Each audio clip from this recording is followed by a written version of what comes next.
ila hadratin Nabi Mustafa Muhammad sallallahu alaihi wasallam wa ala alihi wa ashabihi wa dzurriyyatihi wa ila abaina wa ummahatina wa jaddina wa jaddatina wa masyayikhina wa asatizatina wa liman ahabba wa ahsana ilaina wa lidawil huquqi alaina wa lidawil muslimin wal muslimat wal mu'minin wal mu'minat.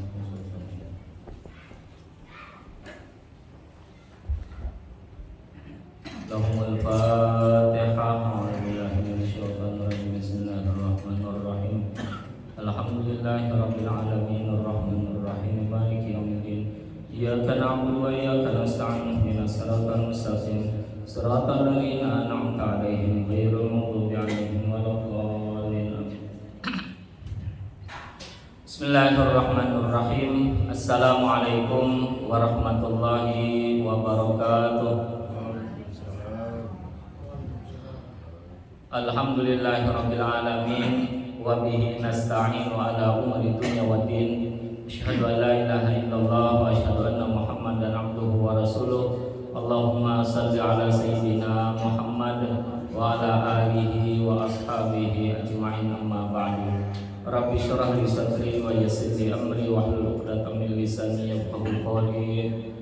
Rabbi zidni ilma warzuqni fahma. Subhanaka la ilma lana illa ma 'allamtana innaka antal alimul hakim wa la haula wa la quwwata illa billahil aliyyil azim. Alhamdulillah wa syukurillah. Marilah sama-sama kita mengucapkan syukur kehadirat Allah atas limpahan nikmat-Nya sehingga kita pada malam hari ini sama-sama dapat melaksanakan ibadah salat maghrib berjamaah. Kemudian kita lanjutkan pada kajian kita di mengenal Asmaul Husna. Salawat serta salam semoga selalu tercurahkan kepada junjungan kita Nabi besar Muhammad sallallahu alaihi wasallam. Bapak-bapak, ibu-ibu jemaah salat maghrib yang dirahmati Allah Subhanahu wa taala, sebelum kita lanjutkan yang kita bahas ini adalah asma Allah Al-Kabir, Allah yang maha besar. Nah, sebelum kita lanjutkan bahasan kita terkait asma Allah ini, marilah sama-sama kita membaca Asmaul Husna dengan masing-masing meniatkan di dalam hatinya apa-apa yang menjadi hajatnya. Mudah-mudahan apapun yang menjadi hajat kita dengan wasilah Asmaul Husna itu Allah kabulkan. Apa yang persoalan kita, apa yang menjadi beban bagi kita, persoalan yang sulit bagi kita, kemudian apapun urusan terkait dengan dunia dan akhirat kita, mudah-mudahan Allah itu akan mudahkan. Mudah-mudahan usaha kita, mudah-mudahan anak-anak kita, mudah-mudahan keluarga kita itu menjadi anak-anak dan anak-anak yang soleh, keluarga-keluarga yang soleh juga. Mudah-mudahan yang sakit itu Allah sembuhkan, Allah sehatkan. Mudah-mudahan kita yang sehat itu tetap Allah jaga, Allah berikan kesehatan kepada kita, dan Allah berikan nikmat-nikmat, Allah tambah nikmatnya kepada kita, sehingga dengan nikmat itu kita mudah dalam beramal, mudah dalam beribadah.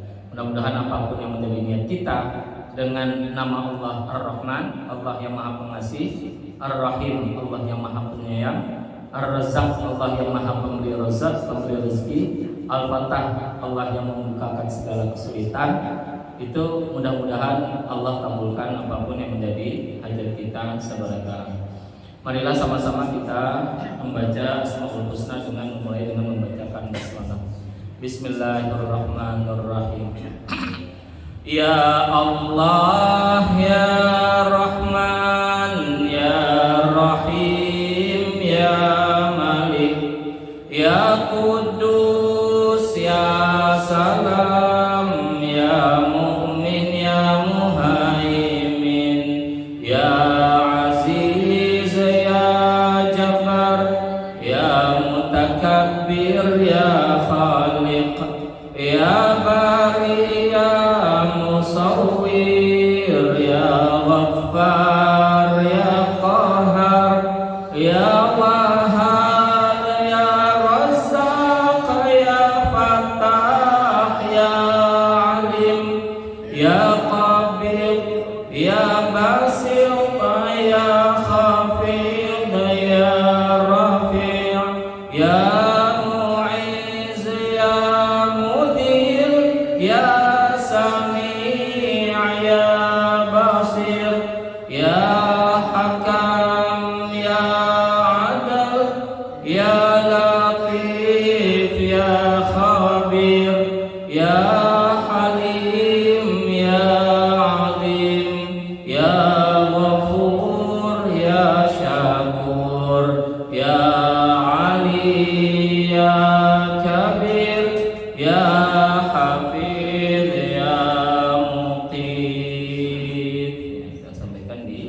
aja.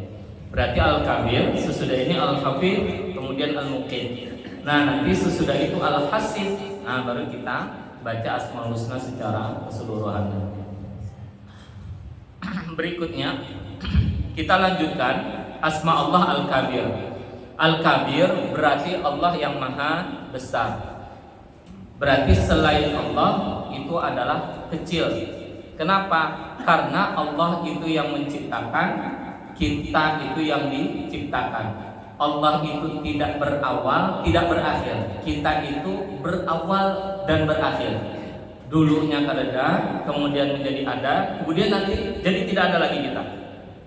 Nah, itu di atas dua tingkat di atas kayak kita, 5 tingkat di atas kayak kita sudah kada mengenal lagi. Itu siapa yang kai mukanya seperti apa, itu kada mengenal lagi. Artinya apa? Dulu pernah ada kai di atas kai kita pernah ada dulu. Nah, kita yang generasi kelima sudah kada tahu lagi gambarnya mana. Itu artinya orang sudah mulai melupakan lagi. Nah, dulunya ada, kemudian tidak ada, dan sebelumnya tidak. Kita pun nanti akan seperti itu. Kita sekarang ada, sebelumnya tidak ada, nanti tidak ada, dan generasi sesudah kita tidak mengenal kita lagi. Nah, itu berarti kita itu adalah yang shogir. Kita kecil, kita lemah, sementara Allah itu yang al-kabir. Nah, kayak apa caranya aja sedikit? Bagaimana kita bisa berusaha untuk menjadi orang yang besar di sisi Allah? Maka caranya adalah yang pertama, menganggap selain Allah itu kecil. Berarti apapun, kalau itu tidak ada urusan, kalau itu tidak ada sangkut paut, kait paut dengan Allah, itu berarti urusan itu masih kecil. Tapi kalau itu urusan Allah, nah itu berarti besar. Kalau kekanakan itu kada sembahyang, besar berarti urusannya itu. Kalau kekanakan kada bisa mengaji, berarti besar itu urusannya. Kalau kekanakan kada mau sembahyang subuh, itu besar itu. Jangan biarkan aja jadinya guring lapahan besian. Padahal urusan besar itu. Sampai kena balik kada bisa sembahyang, siapa tanggung jawab? Orang tuanya tanggung jawab. Urusan itu karena sampai di akhirat kita. Nah, itu urusan besar. Urusan yang paling ganal di dunia. Kalau itu urusan dunia, mati kita selesai urusan. Mati kita selesai urusan kita. Tapi kalau di akhirat urusan agama, urusan Allah dengan Allah itu tidak akan bisa selesai. Nah, kita menganggap bahwa urusan apapun kalau itu tidak ada kaitnya, tidak ada hubungan secara langsung dengan Allah, maka itu kita anggap itu adalah urusan kecil. Urusan dunia aja kecil. Kita anggap urusan Allah dengan Allah itu besar. Kalau hanya kurang duit aja, nah itu masih kecil aja. Kalau kurang sembahyangnya, nah itu maka besar. Kalau masalah dunia saja, itu kecil. Tapi kalau masalah dengan Allah, nah itu besar. Nah, maka bila kita hendak menjadi yang besar di sisi Allah, kita menganggap selain urusan dengan Allah itu kecil. Dan kita menganggap bahwa urusan dengan Allah itulah yang besar. Nah, jangan dibalik-balik. Urusan dunia dianggap besar, urusan dengan Allah dianggap kecil. Karena bapak kada bersembahyangan lagi, asal duit banyak ya. Nah, berarti itu menganggap urusan dengan Allah itu kecil, urusan dengan dunia itu besar. Karena bapak aja pindah agama, asal dia mengawin ini sugih. Itu berarti urusan dengan Allah anggapnya kecil, urusan dengan dunia dianggapnya besar. Padahal kada. Bila orang itu masih menganggap urusan dunia itu besar, maka dia akan menganggap urusan dengan Allah dia kecil. Maka akan di mata Allah itu juga dia kecil. Bila menganggap urusan dunia itu besar, maka dia akan menganggap urusan dengan Allah itu kecil. Berarti dia di mata Allah juga kecil. Tapi bila kita menganggap urusan dengan Allah itu besar, otomatis kita urusan dengan dunia itu kita anggap kecil. Kenapa? Karena selalu ada kadang-kadang persinggungan. Ini urusan dunia, ini urusan akhirat. Kita masih memilih urusan akhirat, urusan dunia itu kecil. Berarti kita membesarkan Allah, kita di mata Allah juga besar. Nah, ini kalau kita hendak mensifati sifat kita itu dengan sifat al-kabir, maka anggap urusan dunia itu kecil, urusan Allah itu besar. Baik dalam sholat maupun di luar sholat. Di luar sholat, dalam sholat, kita urusan dengan Allah itu besar.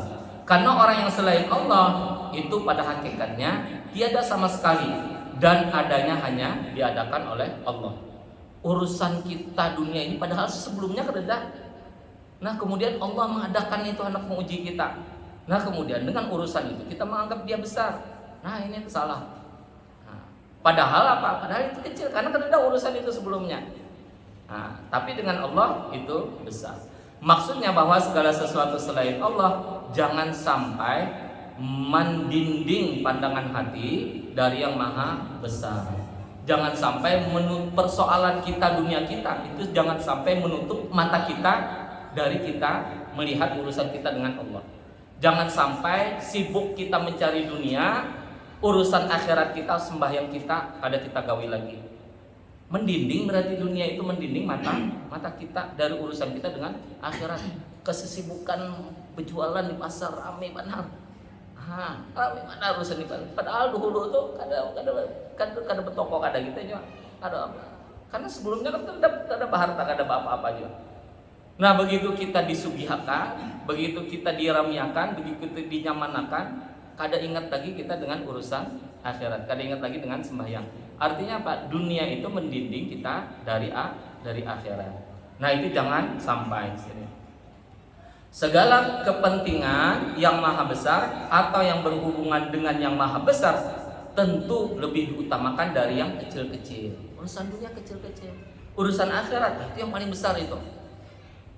Bila kita menganggap urusan dunia yang besar, maka dunia terus kita kejar. Apa aja itu, kada peduli kita dengan urusan akhirat. Dunia terus kita kejar. Nah, urusan akhirat itu belakangan. Nah, urusan akhirat kita lalayakan. Urusan akhirat itu kada kita perhitungkan, kada kita pikirkan. Karena kita menganggap urusan dunia itu besar. Kita menganggap bahwa meninggali kekanakan itu harta yang banyak, itu urusan besar. Kita memikirkan kayak apa karena bila kita mati, padahal sudah ada urusannya dengan Allah itu. Kayak apa bila mati inilah, ini makan juga kah, begawi juga kah, berumah juga kah, berkeluarga juga kah?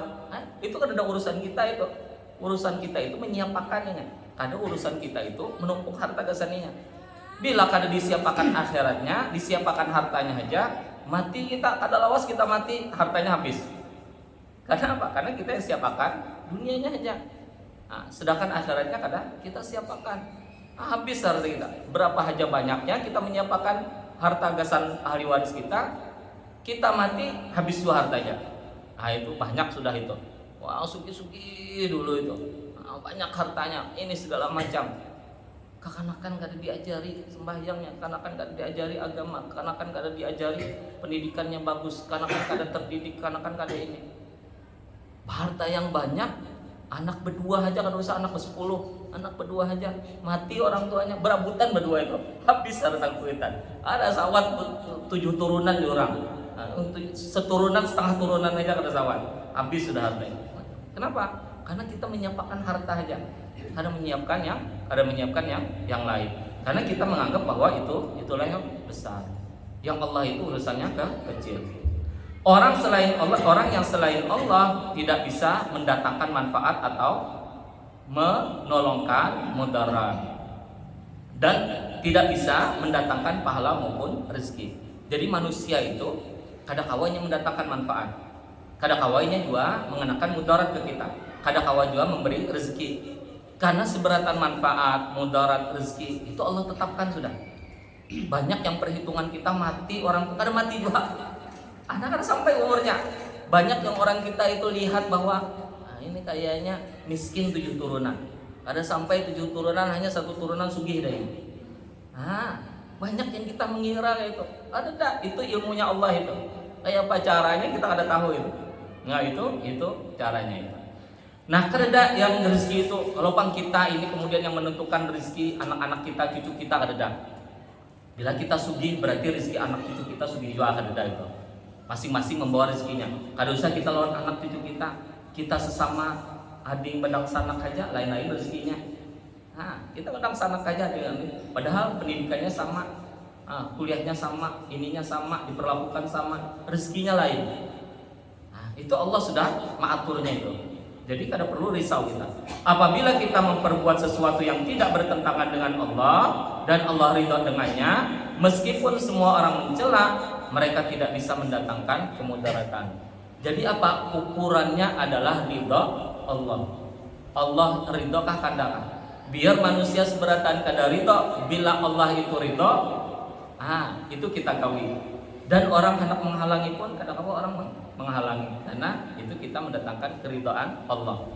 Tapi bila orang manusia ridho seberatan Allah kadar ridho, berarti kita hendak mendatangkan dunia, tidak mendatangkan akhirat. Maka bila datang mudarat, manusia seberatan itu kadang-kadang menghindarkan kita dari mudarat. Nah, Allah yang mendatangkan manfaat, Allah juga yang mencegah mudarat itu. Karena mereka orang kecil, kita itu orang kecil.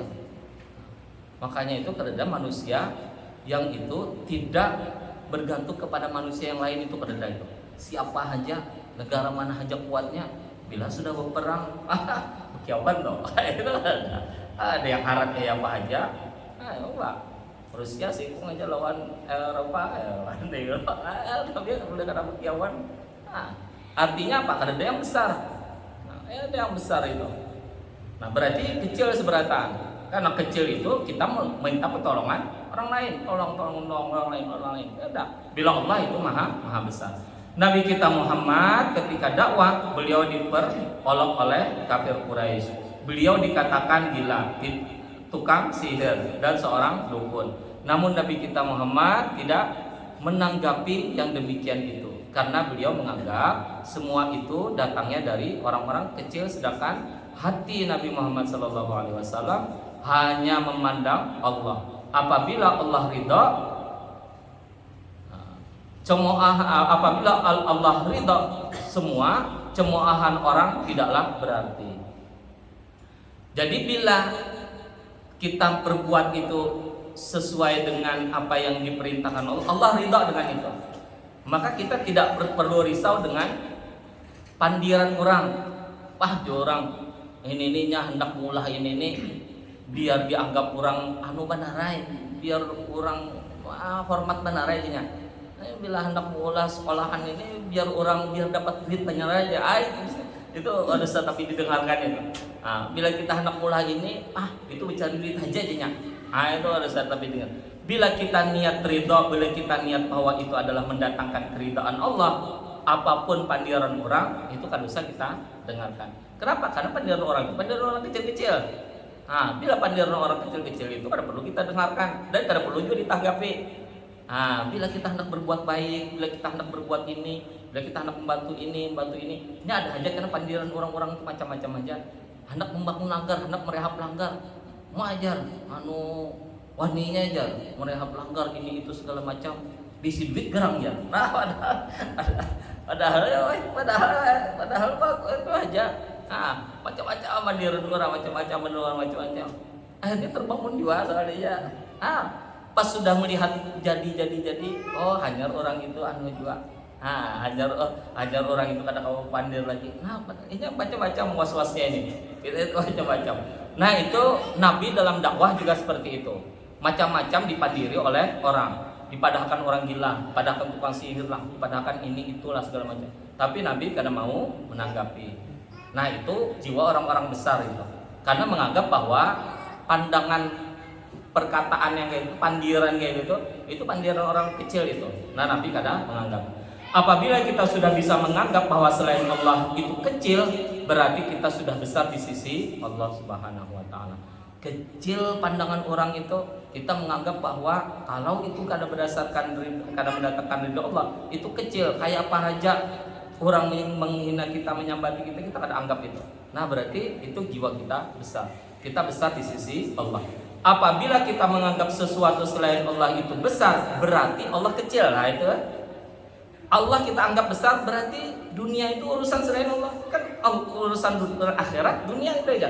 Berarti kalau kita menganggap urusan kita dengan dunia itu besar, kita akan menganggap urusan dengan dunia kecil. Tapi bila kita anggap urusan dunia itu besar, urusan akhirat itu jadi kecil.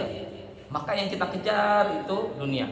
Tapi bila kita anggap urusan akhirat itu kecil, kita kejar terus akhirat. Urusan dunia ini mau umpat aja, tapi kita kadang menganggap besar urusan dunia itu. Nah, urusan akhirat. Jadi kalau sudah urusan akhirat ini, patokannya apa? Allah ridho katakan. Nah, itu aja lagi. Bila Allah ridha, kemudian kita gawi, dapat dunia, berarti dapat akhirat, dapat dunia. Tapi bila kita dapat akhirat, dunia kada dapat, paling kada kita dapat akhirat.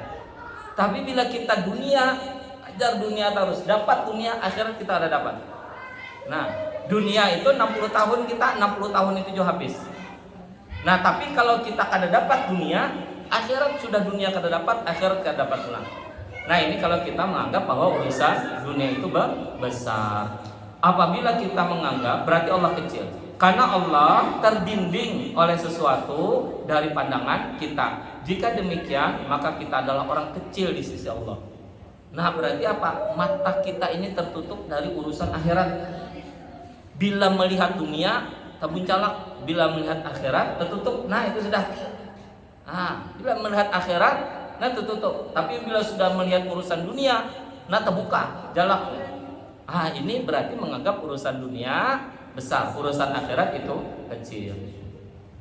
Oleh karena itu, sebelum sholat, kalimat yang dikumandangkan oleh muadzin adalah Allahu Akbar. Jadi sebelum sholat itu, bacaan-bacaan dalam sholat, azan, bacaan dalam sholat, itu setiap geraknya itu selalu dimulai tutup, mulai tutup, gerak, setiap perpindahan gerak. Artinya apa? Itu di situ Allahu Akbar, Allahu Akbar, Allahu Akbar, Allahu Akbar. Jadi zikir kita itu Allahu Akbar, Allahu Akbar, Allahu Akbar. Lalu kita bawa ke dunia itu, ada kena kita benturan melawan urusan dunia, Allahu Akbar. Artinya apa? Urusan Allah besar, urusan Allah besar. Urusan dengan Allah itu yang paling besar. Urusan dengan Allah itu yang paling besar. Nah, kita berhadapan dengan dunia, urusan dunia. Dunia itu tetap juga kita sebagai manusia itu tetap kita gawi. Tapi urusan dunia ini kadang mendinding mata kita dari urusan akhirat. Kadang mendinding anak jadi apa aja boleh. Anak paling sugih boleh. Anak paling tinggi pangkatnya boleh. Anak paling boleh. Apa aja boleh. Tapi yang dunia itu kadang mendinding mata kita dari urusan kita dengan akhirat. Berarti apa? Kita tetap besarnya kita dunia itu memandang kecil bila berhadapan dengan urusan akhirat. Nah, itu artinya dunia kita ini kadang mendinding akhirat kita. Begitu juga dalam sholat. Ini memberi paham bahwa orang yang sibuk dengan urusannya, apabila mendengar panggilan Allah yang Maha Besar, ia akan menganggap semua urusannya kecil dan bersegera memenuhi panggilan yang Maha Besar. Jadi bila dipanggil Allahu Akbar, Allahu Akbar, berarti urusan dunia kita, urusan gawian kita, kita diingatkan sudah. Oh, berarti ini urusan kecil. Berarti kita menggawi urusan yang besar dulu. Nah, berarti urusan ini, oh ini urusan kecil, kita gawi urusan besar. Sesudah gawi urusan besar, hanya urusan kecil pulang kita gawi pulang. Nah, ini urusan kecil. Nah, bila kita menganggap bahwa itu urusan kecil, ketika kita mendengar azan itu, nah berarti kita mengecilkan dunia, kita membesarkan akhirat. Sampai itu zuhur, jam 12:30 ada juga sembahyang, jam 12:30 ada juga sembahyang, jam 2:30 ada juga sembahyang, jam 3:30 ada juga sembahyang. Masuk asar, lewat waktu zuhur, berarti kita menganggap bahwa urusan dengan Allah itu kecil, urusan kita dengan dunia itu besar. Nah, berarti ini orang yang lalai. Nah, berarti menganggap urusan dunia lebih besar dibandingkan dengan urusan akhirat. Begitu juga dalam sholat, yang paling banyak disebut Allahu Akbar. Nah, paling banyak disebut Allah Maha Besar. Supaya kita bisa menghilangkan sesuatu yang kecil-kecil, dan jangan sampai sesuatu yang kecil itu mendinding Allah. Nah, artinya apa? Kita membesarkan Allah, besarkan Allah. Kecilkan selain Allah, kecilkan selain Allah. Nah, maksudnya seperti itu. Allahu Akbar, Allahu Akbar, Allahu Akbar. Allahu Akbar, Allahu Akbar, Allahu Akbar. Besarkan Allah, kecilkan selain Allah. Besarkan Allah, kecilkan selain Allah. Besarkan Allah, kecilkan selain Allah. Nah, itu zikirnya itu dalam hati itu. Sebenarnya nyaman aja hidup ini. Besarkan Allah, kecilkan. Nah, kita tenang hidup itu. Tapi bila urusan dunia harus lapah kita. Nah, apa kita mencari itu? Dalam kehidupan sehari-hari banyak yang kita hadapi. Namun ketika kita mau sholat, kalimat yang dipilih adalah Allahu Akbar. Berarti kita sudah meyakini Allah itu Maha Besar. Banyak urusan kita dunia kita nih. Ada tuntung-tuntung, urusan di kantor itu ada tuntung-tuntung gawi sampai subuh lagi. Ada tuntung-tuntung juga, tapi tutup pendapatnya juga. Nah, urusan akhirat kita lalaikan, akan awal lagi kita menggawi, karena awal lagi kita debuli.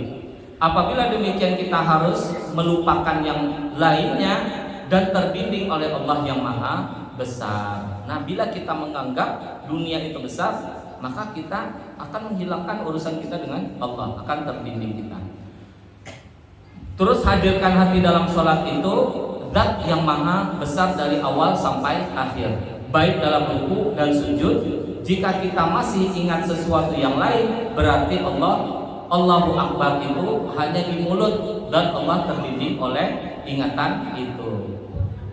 Berarti dari kita takbir Allahu Akbar sampai kita salam, setiap perpindahan itu diingatkan kita Allahu Akbar, ingat pulang sholat Allahu Akbar. Karena di sela-sela sholat itu ada aja pikiran kita ini, dan urusannya dunia berataan itu. Urusan itu ada pang ingat akhirat, ada pang ingat azab kubur, reda waktu sembahyang dong. Ingat azab kubur itu reda. Yang diingat itu kunci rumah di mana, kunci ada hilang di mana, duit tadi mah andak itu di mana, tapasan rumah sudah diambil, tapasan di rumah itu sudah dibutika kadang-kadang. Nah yang ingat itu urusan-urusan itu. Ini tadi barang dagangan di muka toko itu sudah diambil kadang-kadang. Nah yang ingat itu ya waktu sembahyang itu. Nah kadang ingat ya, kalau bang ingat akhirat itu kadang, kalau bang ingat siksa kubur itu kadang mungkin itu. Nah jadi diingatkan terus, diingatkan Allahu Akbar, Allahu Akbar, Allah sampai kita salam itu. Nah kita ingatkan biar kita kada lalai. Bila kita sepanjang sembahyang itu lalai, nah berarti memang berat kita urusan dunia kita itu. Berat kita urusan dunia kita itu. Maka kita harus menjaga hati kita dari awal sampai akhir. Maka menjaga hati ini, menjaga ucapan lisan kita, menjaga hati kita. Bila kita hanya menjaga lisan aja, pembacaan juga kayak orang, tapi hati kita kemana-mana. Berarti sembahyangnya sembahyang lisan aja lawan sembahyang gerakan aja, tapi sembahyang hatinya ada sembahyang. Nah ini dari sini. Dalam sujud kita mesti lebih hati-hati, karena apabila kita sujud kepada sesuatu selain Allah, kita kafir. Nah, dalam sujud maka kita mengingat bahwa itu adalah kita sujud kepada Allah. Allahu Akbar. Jangan ingat urusan dunia.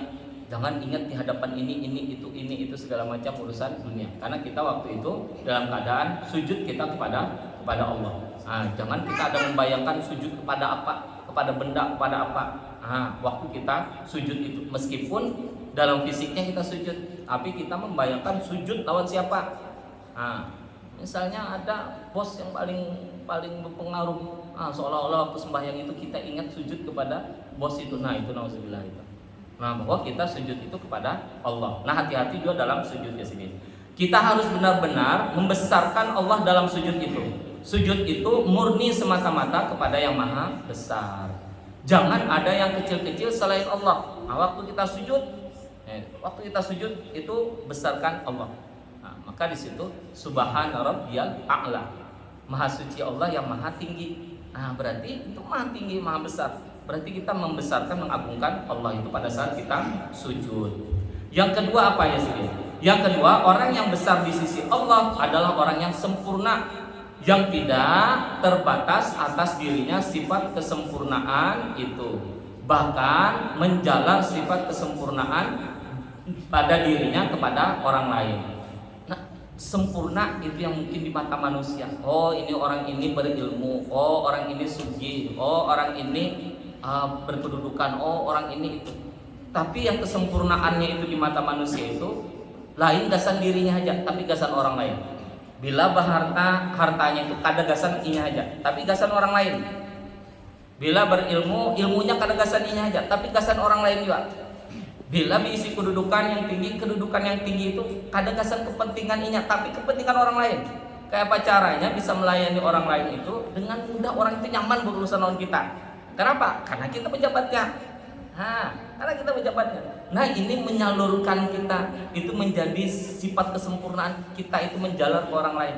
Itu akan mempermudah orang. Nah, itu yang sifat yang kedua aja sih. Bila kita hendak menjadi orang yang besar di sisi Allah itu, tidak sekedudukan dengan dirinya oleh orang lain, melainkan ia percikan atas orang itu sesuatu dari kesempurnaannya. Ada orang yang rendah kedudukannya dari dia itu, dia berikan kesempurnaannya kepada orang lain. Nah, ada orang yang susah, dia lapangkan orang lain itu. Berarti apa? Berarti dia mengalirkan sifat kesempurnaannya itu kepada orang lain. Artinya membantu orang lain. Nah, itu intinya bahwa kalau kita mau sempurna itu. Inilah orang yang sempurna kebesarannya di sisi Allah. Nah, sempurna kebesarannya di sisi Allah. orang yang berada di sekitarnya ikut terpengaruh dan dia mampu mengajak orang untuk berpandangan seperti pandangannya, yaitu memandang Allah itu besar dan sesuatu selain Allah itu kecil. Nah, selain itu ada pula pandangan-pandangan. Bila kita memandang Allah itu besar, maka kita ajak dua orang lain memandang Allah itu besar. Nah, ini artinya mengalirkan kesempurnaan itu kepada orang lain. Nah, dan kesempurnaan yang lainnya. Orang yang bisa melihat Allah besar dan selain Allah kecil, itulah orang yang sempurna akalnya. Nah, berarti sempurna akalnya. Orang menganggap Allah itu urusan Allah itu besar, urusan dunia kecil, sempurna akalnya. Nah, karena kesempurnaan hamba itu pada akalnya. Jadi pada akalnya. Sempurnanya kita itu pada akalnya. Bila akal kita itu error, maka error juga pandangan kita. Bila akal kita itu lurus, maka lurus juga pandangan kita. Bila akal kita itu sehat, maka sehat juga pandangan kita. Nah, ini akal kita itu. Jadi orang sempurna itu bila akalnya itu sehat. Bilanya sehat, ini akan membesarkan Allah. Bila membesarkan mengecilkan Allah, berarti ada yang terganggu itu di akalnya itu. Jika akal seseorang itu belum sempurna, ia belum bisa melihat Allah itu besar. Dan apa? Itu karena kita ini kereda apa-apanya. Kita ini asalnya kereda, kemudian ada karena kereda pulang. Kenapa kita menganggap urusan yang sama-sama kita kereda juga, manusia yang lain tuh sama kayak kita juga. Ini kereda juga asalnya, kemudian ada, kemudian kereda lagi. Kenapa kita urusan dengan manusia itu lebih besar dengan urusan Allah? Nah, itu berarti akal kita ada gangguan itu.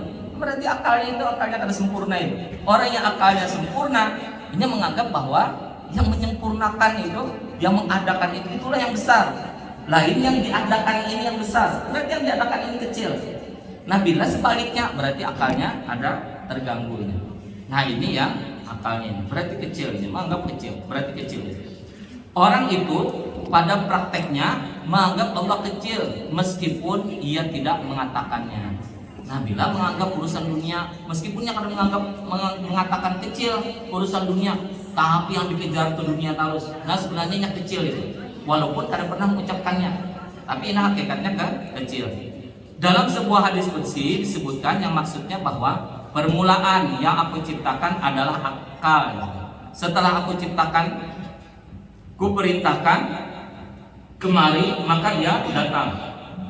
Dan aku perintahkan mundur, maka ia mundur. Kemudian demi kemuliaanku tidak aku ciptakan makhluk yang lebih mulia daripada engkau, wahai akal. Dan engkau, wahai akal, aku mengambil sesuatu. Dengan engkau, wahai akal, aku memberi sesuatu. Dengan engkau, wahai akal, aku memberi pahala. Dan dengan engkau, wahai akal, aku menyiksa. Jadi pahala, siksa, kemudian memberi sesuatu, kemudian menghalangkan sesuatu, mengambil sesuatu, kemudian kemuliaan seseorang, kemudian apapun itu dari akalnya. Makanya itu dalam Islam itu ad-din wal aqlu. Akal itu agama itu orang berakalnya khusus orang berakal aja. Makanya dalam fikih itu bila orang gila itu kada taklif, kada dibebani. Wajibkah orang gila sembahyang? Kada wajib. Nah, wajibkah orang puasa? Kada wajib. Ini anak kada berpuasa, anak kada berbaju, kada berbaju. Anak kada bersembahyangan lagi, kada berbaju. Kenapa? Kada ada akalnya, kada ada bebannya. Nah, bila kita hendak nyaman kayak gitu juga, anak kada bersembahyangan lagi, anak kada berpuasaan lagi, anak kada berbajuan lagi, gila dulu lah. Jadi apa? Kita kada sampai akal kita situ. Tapi akalnya itu, nah itu. Kenapa? Karena akal ini Allah memberi pahala dengan akal kita. Allah memberi dosa dengan akal kita. Kenapa? Akal ini yang mencernanya. Oh, ini baikkah, oh ini burukkah, oh ini tinggikah, oh ini kecilkah, oh ini derajatnya kayak apa, mana yang lebih mulia. Akal kita yang memikirkan. Maka akal kita, dengan akal kita itu kita dimuliakan, dengan akal kita dihinakan. Dengan akal kita dimasukkan ke neraka, dan dengan akal kita masuk ke surga juga. Akal itu. Ketika Allah menciptakan akal, dia percikkan akal itu sehingga ada yang mendapat banyak dan ada yang mendapat sedikit. Dan ada juga yang tidak mendapatkan percikan akal. Yang tidak mendapatkan percikan akal inilah orang-orang kafir yang akan menghuni neraka. Ada orang mukmin itu dipercikan akalnya oleh Allah itu besar akalnya. Apa petunjuk hidayahnya itu besar. sehingga mudah ini melakukan kebaikan-kebaikan itu. Kemudian ada yang dipercikan akalnya itu sedikit, jadi akalnya itu menyimpang terus. Jadi ketujuhnya itu bila yang menyimpang aja yang ketujuh itu. LGBT lah boleh lah, itu kan dibela-bela lah. Itu naluri lah, itu alamiah lah, itu lah, ini segala macam. Dibela-bela. Dengan akalnya juga yang membela. Karena yang membantah dengan akalnya juga. Karena di hukum alam itu orang yang sama satu jenis itu berhubungan itu ada di luar manusia yang ada berakal itu ada itu. Wadahnya kan kayak gitu. Tapi yang membelanya dengan akal, yang membelanya dengan akal, yang menentangnya dengan akalnya. Sama-sama dengan akalnya. Karena dipertanggungjawabkan akalnya. Bila ini itu baik, akalnya diberikan akal yang baik, hidayahnya itu banyak. Tapi bila berikan sedikit, hidayahnya itu sedikit, itu yang menyimpang. Ini dia sedikit. Yang orang kafir itu diberikan akalnya sedikit, percikan akal dari Allah itu sedikit. Berarti apa? Maksudnya itu hidayahnya itu sedikit dibandingkan dengan orang-orang mukmin yang dipercikan akalnya itu banyak. Jadi orang orang berpikir ini ya kan tapi pintar gitu berpikir itu. Ya kan tapi pintar harusnya pintar-pintar sekolah. Ya kan pintar gitu. Itu kan mungkin menganggap itu baik. Urusan itu baik itu kan mungkin itu menganggap urusan itu baik. Tapi orang pintar menganggap itu baik. Itu ya. Berarti memang kadang-kadang dipaksakan juga. Hidayahnya itu memang akalnya sampai situ aja sudah. Itu kadang-kadang dipaksakan gitu. Orang-orang kafir ini dijadikan Allah adalah untuk memenuhi dan melayani kebutuhan orang-orang yang diberi percikan akal. Sekalipun mereka pandai dalam urusan dunia dan cerdik dalam urusan pekerjaan, mereka dikatakan tidak berakal. Urusan dunianya nyaman, urusan ininya nyaman, urusan macam-macam nyaman. Apa aja kalau urusan dunia ini nyaman. Tapi kalau sudah urusan dengan akal yang murni, dengan hati yang murni, dengan ini kecil ini, itu sebenarnya mereka dikatakan tidak berakal di sini. Berarti tidak berakal itu. Orang yang kalau menganggapkan naluri orang seberataan itu kada baik, tapi ini masih menganggap baik dengan akalnya. Berarti kada berakal ya. Berarti kada berakal kan? Tapi kadang-kadang juga kita memaksakan itu. Itu masing-masing diisi akal, Bang. Masing-masing kita hanya lagi menganggap bahwa ini. Kita buka YouTube, buka ini yang macam. Yang sesat itu ada, hanya yang membela, yang sesat itu ada, hanya pengikutnya. Yang sesat itu banyak, hanya yang percaya. Itu kan kada kita. Itu berarti memang akalnya masih itu. Itu di sini.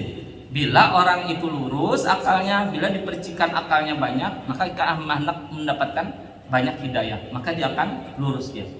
Tapi bila akalnya kecil, hidayahnya kecil itu, maka urusannya itu ketujuh dengan yang hal-hal yang menyimpang.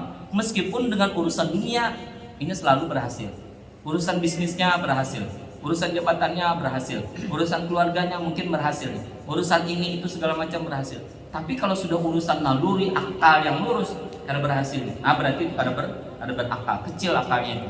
Dalam Al-Quran Allah menyebutkan wa qalu law kunna nasma'u aw naqilu ma kunna fi ashabis sa'ir. Karena di akhirat itu orang-orang kafir itu akan mengatakan wa qalu law kunna nasma'u, kalau sekiranya dulu itu kami mendengar, ya orang-orang kafir ini di akhirat itu.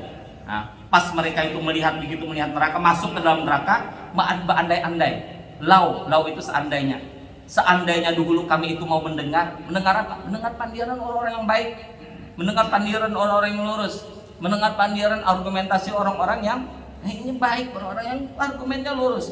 Ini mendengarnya, mau mendengar.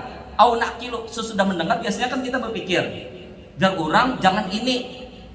Karena kita bawa bulik ke rumah. Inilah bujur aja orang itu tadi itu. Jangan yang kayak ini, jangan. Kita mendengar awalnya itu. Mungkin pada awalnya kita membantah kita. Habis itu kan kita berpikir di rumah ini, inilah orang tadi itu bujur itu. Jangan ini. Tapi kita tetap aja mengaras yang pun kita. Tetap aja kita mengaras.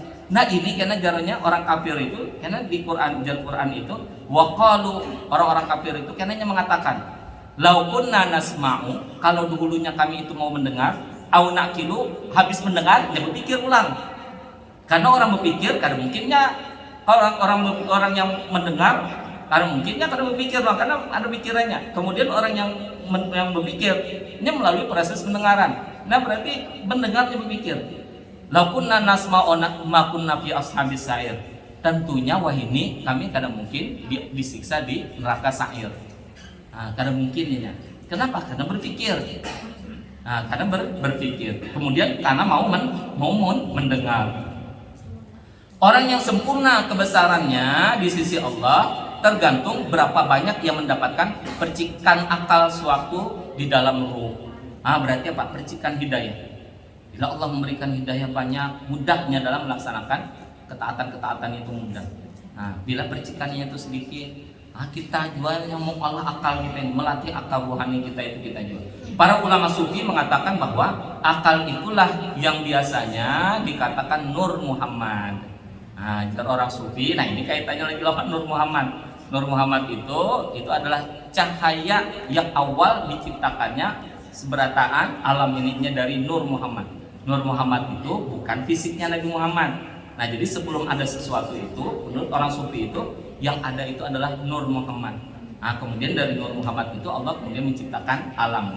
Jadi kalau dalam Quran itu idza arada syai'an yaqulu lahu kun fayakun. Allah itu menciptakan sesuatu itu dengan apa? Dengan kalimatnya. Kalimatnya apa? Kun fayakun. Tapi kalau menurut ulama sufi itu dengan Nur Muhammad. Nah, karena dengan filsafat karena beda lagi. Itu dengan akal katanya. Akal mustafid ngarannya, akal yang mencari. Ada akal 1 sampai akal 10. Itu macam-macam itu. Nah, tapi kalau orang sufi itu Nur Muhammad. Nah, Nur Muhammad itu yang akal.